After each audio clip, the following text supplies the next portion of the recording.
If you're a homeowner, you just bought a house and you hit it stop working, I'm gonna show you every step you have to take to check the most common problems, how to fix them, and how to check for them. Okay, so let's jump to it. So first, we're gonna remove the two screws on the sides.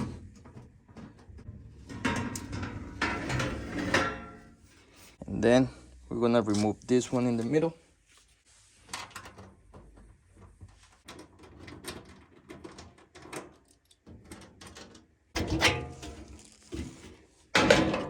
There we go. Okay, so the first thing that we are going to notice, if you have a light like this, that's good because it's on. That usually tell us that the furnace is getting power, so that's good. Also, sometimes this light might be blinking and you gotta check for how many times it blinks and stuff. That's a code, and somewhere in your furnace it will have a chart. Show you right now mine. Here in the back, right here, it tells me, oh sorry guys, it tells me right here how many flashes, what the problem should be. A lot of times they're not that accurate because a lot of times he will tell you it's something, but the problem is going to be somewhere else, and I'll explain that later. So but for now, that light tell us we are getting power, so we are good. Okay, so if you notice here, I put some tape on this switch. When you take this door off, it's gonna be a switch. What it does is when if let's say the door comes off, they will cut the energy to the furnace. So in order to check it, you need to put some tape on it or something to hold it so you could get energy and check for anything going wrong. So now let me explain how this works. Here we're getting this, the power coming from the breaker box, goes to the switch, comes to the junction box, it comes down to the switch. That's why we have to put the tape, because it has to keep going. Now from the switch it goes down to the control board of the furnace. Then from the control board it goes to the transformer that transfers the 120 volts to 24 volts, and then it comes to this set of wires right here that goes to the thermostat. So now when the thermostat calls for heat, and when it calls for heat, the inducer motor over here is gonna turn on, which is the one that take the combustion gases out of the house through a chimney, because that's very important. So when the control board sends power here, it turns on. Then you guys see this hose right here, it pulls a vacuum that closes the switch right here, because this switch is connected to the control board as well. And when the switch closes, it connects the two these two connections together and complete the circuit. So it goes down again to the furnace, and now it goes to the next step, which the furnace now knows that the inducer motor is working. So now it sends power to the igniter over here, which is the white thing over there. The igniter is gonna turn on. Then after the igniter turns on, this is the gas valve. It's gonna start sending gas through all these things right here, and you're gonna get a flame.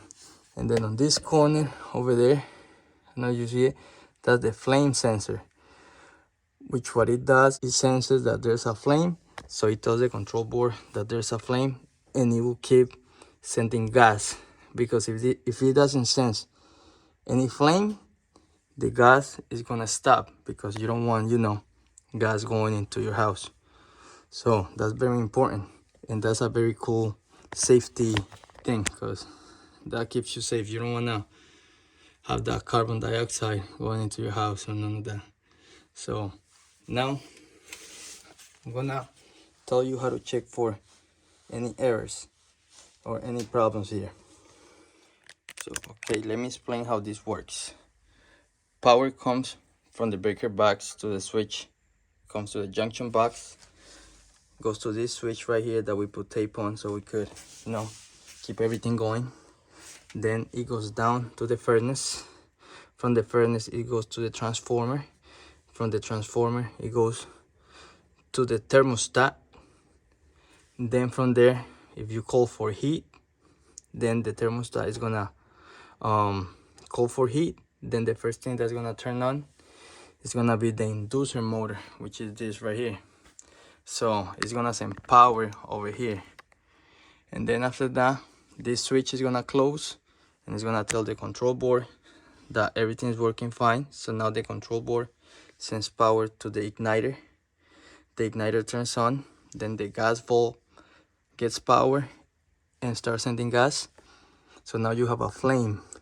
Then the sensor over there, that's the flame sensor, for 3 seconds it gotta sense that there's a flame, so it tells the control board that there's a flame. So for instance, it's gonna keep the gas valve is gonna stay on, so you're gonna keep a flame. If it doesn't sense a flame, it's gonna turn off the gas valve, because you know, if there's no flame, you don't want to have gas just going everywhere. Then after that, that's gonna stay on for a couple seconds because it's gonna preheat, and then the blower motor is gonna turn on and you're gonna start getting the heat in your house. So now let me tell you how to check for everything. Now, first thing, so we have power coming from the breaker box to the junction box. The first thing we want to make sure is that we are getting power in our control board. I know for sure that we are getting power because of the red light, but let's say you don't have the red light. So what you're gonna need is one of these super inexpensive multimeters. It costs like $5, and I made it cost like $100 by just super gluing this magnet over here, because look, boom, now this thing is cool. Now it's expensive. So now what you want to do, you put it on ACV. You're gonna take this black thing over here, and the transformer right here, one side says common, the black one says 120 volt. We're gonna put the black one on common.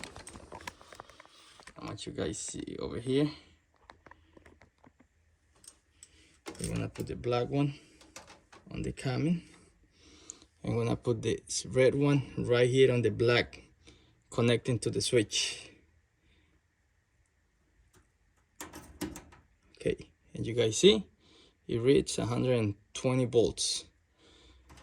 So that tells us that this switch is getting power, and then we are gonna follow the black, because you guys see this connects from the breaker, and then you got the other one going to the control board. So now we're gonna follow it, and it's gonna be, and as you guys see, it's this one over here, and that is gonna, that's how you're gonna check if you are getting power to your control board. You're gonna do the same thing. Put this one over here. You're gonna come around and connect this one on the line right here, and here we go. We're getting 120 volts. We're getting the same thing. So that tells us that our control board is getting power. What I do to check is just I pull them a little bit so I could, you know, have a little bit of space to put this in, and then just put them back. I'm not gonna do it to this yet because I'm still gonna use them. You guys see, I just pulled them a little bit so I have a little bit of space. Okay, now what happens after that? The furnace, the control board sends 120 volts. Let's put it here so you guys can see. Sends 120 volts to the transformer. So now we're gonna check if the transformer is working. Put one here and one here. Look, same thing. We're getting 120 volts. And we're gonna see if this is converting those 120 volts to, it says right here on the bottom, to 24 volts. So you're gonna put one on the blue and the other one on the red, and it's gonna tell you, well, from 24 to 28 volts you should be fine. We're getting 26, 28. Okay, yeah, we're getting voltage. So far up to here we are good. Okay, now we are going to see if the thermostat is working. So I'm gonna go upstairs and set the thermostat to call for heat, and I'm gonna show you how to check. Okay, now it's calling for heat, but okay, let me turn it off so I can explain something. So you're gonna see over here some letters on those screws right there. You're gonna see Y, W, R, G, and C. Okay, now, so R is power, Y is for air conditioning. Right now we're checking is for heat, so that's it's not gonna be working. But W is heat, G is for the fan, and C is coming. So what we wanna check first is, now let me turn back on the right here the switch. We're gonna check if we are getting, let me see right here, so if we are getting voltage to the thermostat. So I'm gonna check for common and R.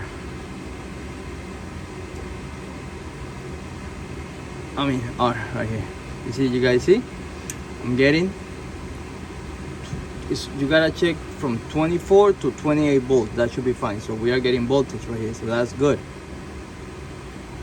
Now we're gonna check from R to W, but that's gonna, when you call for heat, R is the power and W is heat.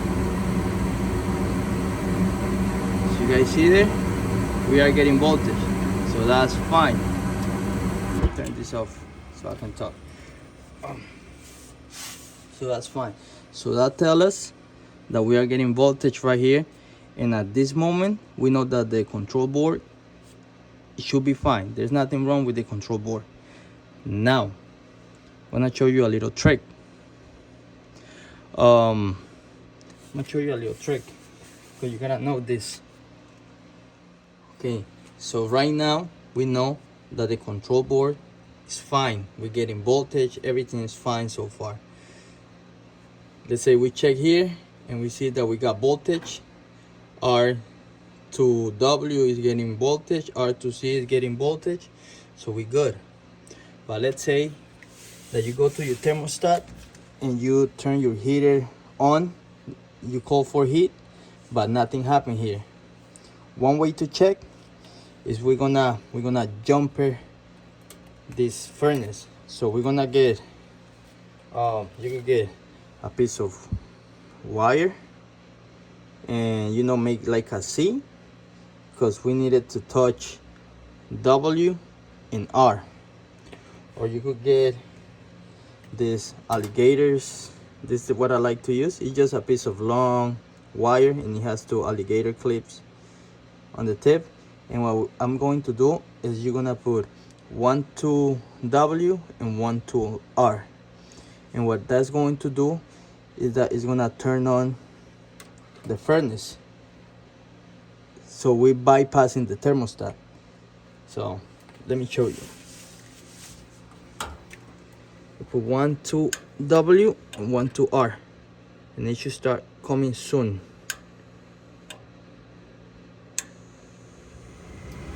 There we go. You guys hear it?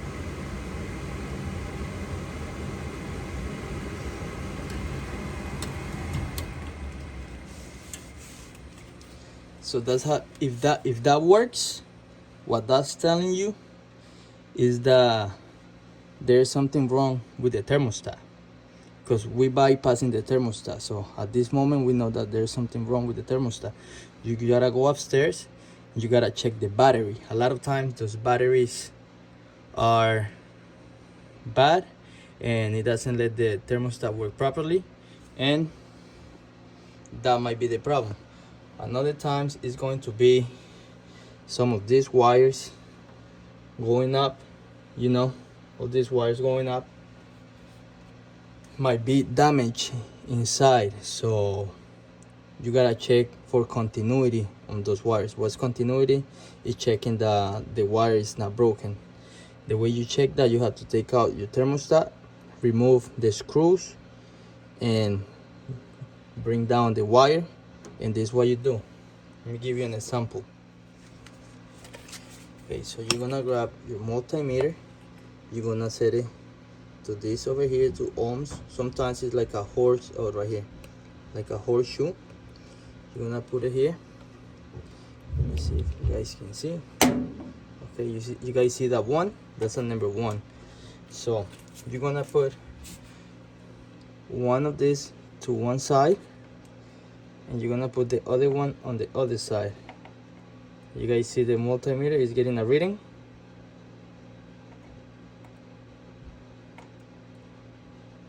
Okay, see, hold on. Let me grab it good. There we go. You guys see that? So if you get in a reading, that means there's continuity. So that means this is not broken in the middle. Because if it will be broken, you will get a 1. That's it. That means it's broken.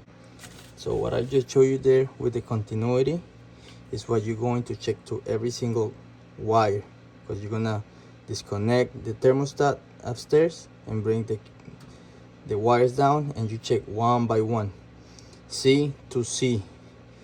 And I'm pretty sure one of them is not gonna have continuity, so you're gonna have to replace the connection. Only if when you jumper R to W, it starts working. But first, check the batteries. Always check the batteries. So that's, now we took care of the thermostat. Now, after the thermostat, because this is what happens. Now that we took care of the thermostat, the first thing that happens is that the control board sends a truckload of power to the inducer motor, right? So we got this truckload coming over here. Let me show you. We're gonna have 2 wires, one's positive and one's negative. So if for some reason you check the thermostat, everything's good, everything's working, now the first thing that you gotta check is the inducer motor. If the inducer motor doesn't turn on, the first thing you're gonna do is you're gonna disconnect these 2 wires. You're gonna put each one of these in one of those, and you should be getting voltage. You should be getting 120 volts. And if you are getting 120 volts and this is not turning on, then your inducer motor is bad and you gotta replace it. Now, things that can happen to the inducer motor. A lot of times, because this goes out to the chimney, because it takes the combustion gases out. So that's why it's the first thing that the furnace checks for, because you don't want to have that carbon dioxide staying in your house. So the furnace checks that you have enough power to take the combustion gases out of the house. So that's why it checks for this first. So one of the things that happens sometimes is like a lot of debris might be in there, so you're gonna get weird sounds. Or sometimes you're gonna hear this sounding, but you don't hear it, like you don't hear the fan, and this is getting too hot. Sometimes that could be the capacitor, but a lot of times, instead of just replacing the capacitor, because this has been compromised for so long, because by the time you realize that the furnace is not working, this has been trying to turn on for so long that now it's not gonna last very long. So if the capacitor goes wrong, replace the whole thing. Another issue that might happen is that it is getting stuck. So if it's getting stuck inside, you hear like it's kind of grinding noises. You're gonna have to remove it. Watch, you're gonna remove everything, and you're gonna try to spin it inside. You know, you're gonna try to spin it inside. Some of these have something here that is like a cooling fan, so you could try to turn it from over here, and if it moves freely, you're good. But if you feel like something's grinding, you gotta take it apart and clean it. Another thing is that if you remove this, if you remove it, it's gonna have a gasket that is not gonna work anymore. So you're gonna have, before you remove it, make sure you buy silicone that is heat proof, that is for high temperature, because after you remove that gasket, you're gonna have to put high temperature silicone around the inducer motor before you put it on, so you have a seal, because you don't want those combustion gases escaping nowhere. You want it to go out. Then after it turns on, the furnace is gonna send power here. This is the pressure switch. This is a safety mechanism that checks the inducer motor. You see there's two connections right here. One's coming from the control board and the second one is going back to the control board. The only thing is that inside they're not connected. It's an open switch. So when this start to pull air to take it out the chimney, it creates a vacuum, and you see how there is a hose connected here and connected to this pressure switch. So it's gonna create enough vacuum that it's gonna close the switch inside here, so it completes this connection. So it's coming from the furnace, asking for this pressure switch to tell if the inducer motor is working, and if it creates that vacuum, it closes and the electricity goes back to signal the furnace that yes, it's closed. And after that, the furnace sends power to the igniter. But okay, so we are here. So the truck got here. Now it's getting to the pressure switch and it's gonna get here. And if for some reason this doesn't close, nothing's gonna happen. Everything's gonna stop working. How do you check for that? I'll show you right now. Okay, now we are going to check for the pressure switch. So we're gonna turn it on. It's calling for heat. And there we go, that goes the gas. That's what I wanted to show you. Perfect. You see that it turned off? So that's the problem I have with this furnace. And look over here. You see the flashing?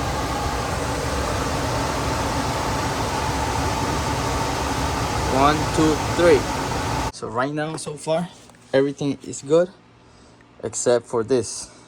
And you saw how it turned on, so that means it closed for a minute and then it opened back up. So now we gotta figure out what the problem is. Now, every pressure switch, I don't know if you guys see over here, let me try to zoom in.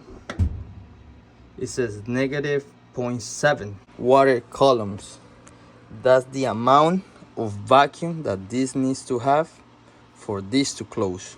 So the first thing we are going to check is if the inducer motor is pulling enough vacuum to close the switch.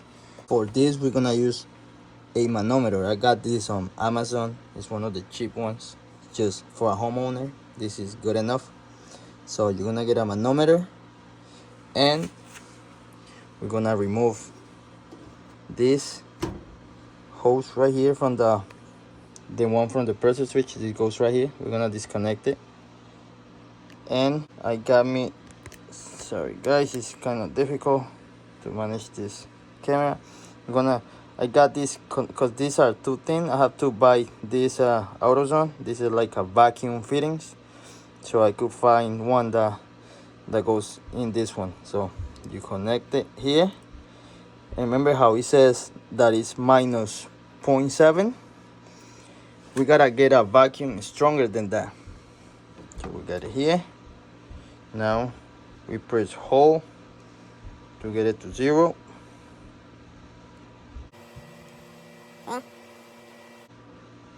Okay, goes to 0. Now we turn it on and we're gonna see it has to be more than -0.7.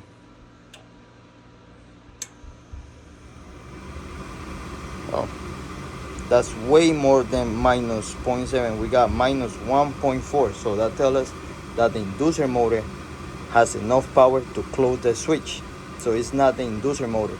If for some reason this had, let's say the pressure switch says that it's rated for -0.7, and it had minus 0.4, that would tell us that the inducer motor doesn't have enough power to close the switch. So it's not the switch, it will be the inducer motor that's bad. That's what I meant with that. Sometimes the code is not always right, because in this case he will tell us that the pressure switch is not closing, but it's not telling us because it's because of the inducer motor. That's why you have to check for the water column just to make sure. That might be caused because of dirt inside the inducer motor. The fans are dirty, so you will have to take it out, clean it, try everything, and see if that improves. If none of that improves, you have to replace the inducer motor. Now, to check it with another way to check it is you're going to use the multimeter. We're gonna check for voltage. So remember how I told you one of these is getting voltage from the furnace. Watch, I'm gonna show you something. You put one in common like before back here in the transformer, and you put one over here in one of these, and we're getting voltage. Good. You check the other one, it's not getting voltage because it's not coming out. So it's power is coming in. If it close inside here, then this will get power too. So you guys see, that's one way to check it. We're getting power coming in, but no power coming out. Power coming in, no power coming out. So that tells us that the switch is not closing. Another thing you can do, and actually it helped me last year, and is you remove this, and you with your mouth you're gonna pull, but not too hard. You're gonna hear a click, and then you let go. You do it 2 times, 3 times, and what it does, because let's say you was in the summer, this wasn't working for the whole season, and it got stuck. So when you do that, you kind of get it loose, and it might start working. And that's what happened to me last year. I did that, and it worked a whole year, no problem. But that's gonna fail. So don't trust it, because it might last you a year, or it might last you a couple hours, you know. So that's not very reliable. Another thing, this right here, oh, you guys see the nipple, the one in the inducer motor? Sometimes dirt might be in there, so you could get a piece of wire, and you're gonna stick it in there, and then clean it, you know, like this. You could turn it like this, and you stick it in here,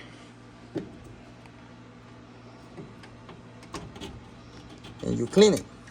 Sometimes there might be dirt in there, and just that will be enough to clear out that path, so it creates a lot of vacuum to close the inducer, the pressure switch. So far the best way to check it is with this, because it tells us right away that the inducer motor has nothing to do with it, so it has to be the switch. That's wrong. Also, another way to check, now we're gonna, and this is actually what I had to do this morning. Don't do it. I knew it was the pressure switch because I checked, I had the manometer, so I could check the inducer motor, so I knew it wasn't the problem. So one thing I did is, now I'm going to bypass the pressure switch. I did that to get some heat in the house, because I ordered the pressure switch and I had to wait like a couple days to get it. So see, turn on, it's calling for heat. And to do this, you gotta wait for the inducer motor to turn on, because this will only get power after the inducer motor turns on. Now it turned on. I'm gonna show you. You see now, it says, you see it blinking? Because this is not closing. So now we're gonna jumper this, which now the connection is closed. So now it's gonna tell the control board that the switch is closed. And now you see it's not blinking anymore because now the connection is closed. So that might help you get some heat in the house while you get the pressure switch, but never leave it on. You gotta be here, and what you would do is you will wait until the blower motor start running and you take it out. Because look, if I do it right now, look what happens. Oh, actually it worked. It's staying closed. That's good. That's perfect. You could try this under your responsibility. You gotta be paying attention to this, and it might work, and it might give you time to put some heat in your house and go get a pressure switch. Now we are going to check for the igniter and if the inducer motor is working, creating vacuum to close the switch. The switch now sends the signal to the control board that the inducer motor is working. Then the control board sends power to the igniter, which is gonna start to glow. If you check with this and you're getting 24 volts coming from here,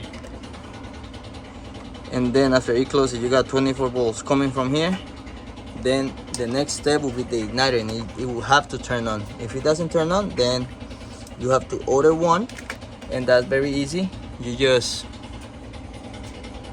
disconnect this right here, and it's only a screw over here that holds it. So you just remove the screw, take it apart, and put the new one, and that should take care of it. Now the gas valve is gonna get power and it's gonna start sending gas, but after 3 seconds it's gonna turn off because the flame sensor is not gonna sense any flame because it never ignites, so it will turn off. Then what's next is the gas. We're gonna check if it's getting power. Let's say your igniter turns on, but you don't hear the gas going out. So let me jump with the pressure switch. Now we're gonna put our black in the common here in the transformer.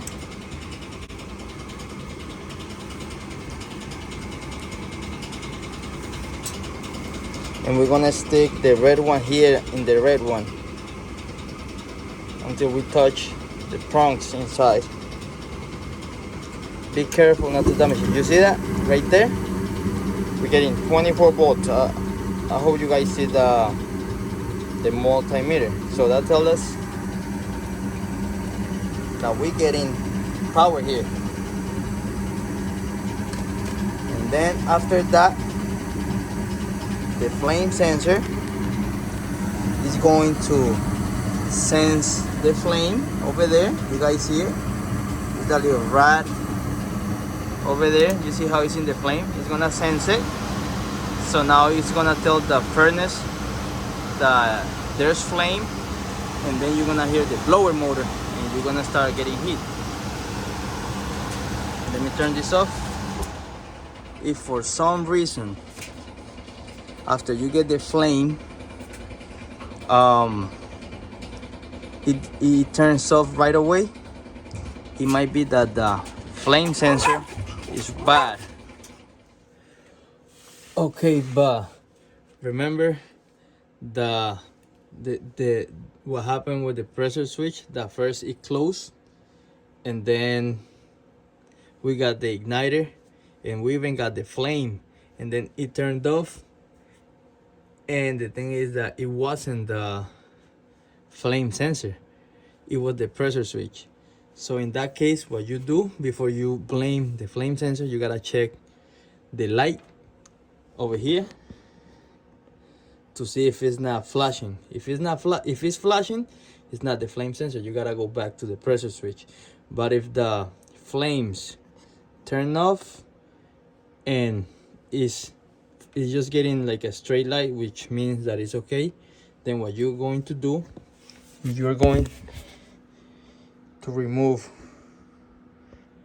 this screw right there. You take the flame sensor out, and you get some sanding paper, and let's say it's gonna be, let's say this, and you get some sanding paper and you sand down, because it gets black because of all the flame from all these years. So you just clean it, wipe it down with a paper towel, and then you just put it back on. What I like to do, I have an expert one. I couldn't find it because I have a whole bunch of stuff over there, but what I do every year, I take one out, cleaned it, and put the other one, the one I have saved, I put it in there because it's already clean, and then the one I take out, I clean it and I save it for next year. So that way I avoid receiving that phone call from my wife saying that there's no heat. So, you know, because you gotta be responsible. So I make sure I do that every year at the beginning of the season. So that's it for the flame sensor. Now the way you check the blower motor is, let me put this here so you guys can see the reading. We're gonna check R, which is power, and we're gonna put the black on G, which is the green wire here, and that's for the blower motor. So we should be getting 24 to 28 volts. Let's check right here. You guys see that? 24 to 28 volts, which is perfect. That means we are getting power to the blower motor. So if you're not getting power to the blower motor, you gotta check the connections. Now, other way to check the blower motor to see if there's nothing wrong with it is you gotta turn off your thermostat upstairs. Now we turn on the furnace and we're gonna jumper. This is just a piece of cable, you see that bent, and we're gonna put one to R and the second one to G, and it should start the blower motor. You guys see that?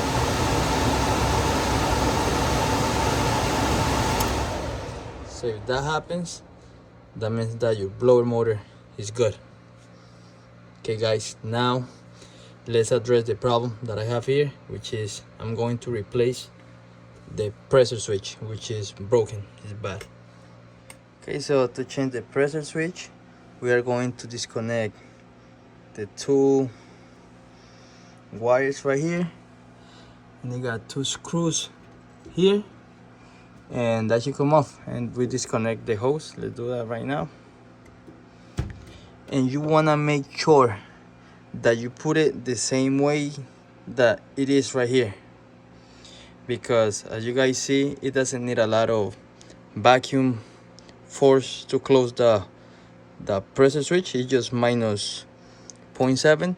So if you put it against gravity, that means that you will need a lot more vacuum to close it. So that's why you want to put it just like it is, so it's in perfect position. Let's say if your first time doing it, take a picture of it so you won't forget. Okay, when you're ready to remove the pressure switch, make sure you cut the power to the furnace. You could use a flathead screwdriver to kind of pry out the wires, which I did already. And I'm gonna use this little thing right here to take this out, because that's one. Put it to the side. Here's the second one. Put it down here. Then we're gonna grab, let's see, a new one first. Always when you're gonna grab electrical stuff, try to touch the metal where you're working so you remove any static energy. It's not that you need it for the pressure switch, but it's good to get used to it when you're working with electricity. Sometimes the static energy might damage other things. Look, in this case, I don't need to remove the two screws right here because it comes with the housing already. I just gotta remove this top one right here and it will come out complete. So we do that.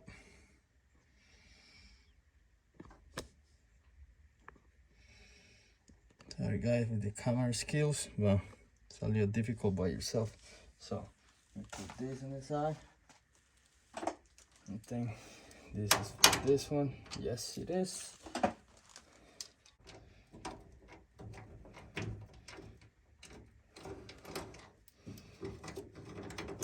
Over here.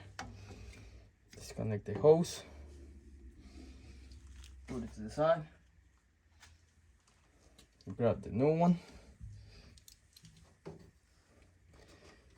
and we make sure it's the same one, same way. You see, minus 0.70. Good. It's the same one, so we're good.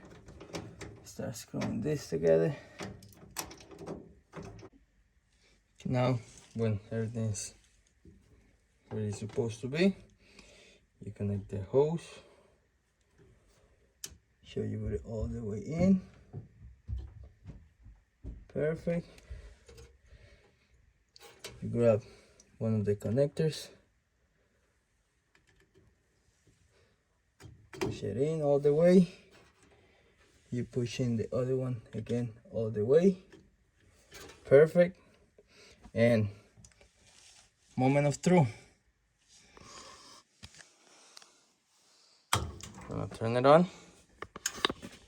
Now you should be getting 120 volts here. Then go into the control board. Now here you guys see we're not getting a code anymore, which is perfect. Inducer motor is on.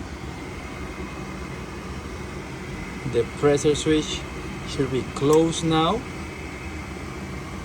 Perfect. We're getting the igniter on. Just a couple seconds. Gas has to turn on.